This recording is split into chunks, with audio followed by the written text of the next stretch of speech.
بسم اللہ الرحمن الرحیم۔ السلام علیکم ورحمۃ اللہ وبرکاتہ۔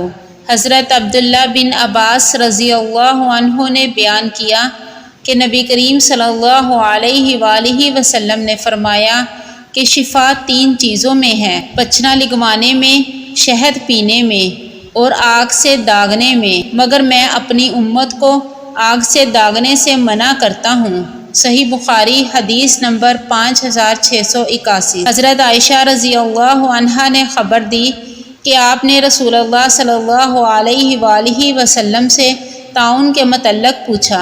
نبی کریم صلی اللہ علیہ وآلہ وسلم نے فرمایا کہ یہ ایک عذاب تھا، اللہ تعالیٰ جس پر چاہتا اس پر اس کو بھیجتا تھا، پھر اللہ تعالیٰ نے اسے مومنین امت محمدیہ کے لیے رحمت بنا دیا۔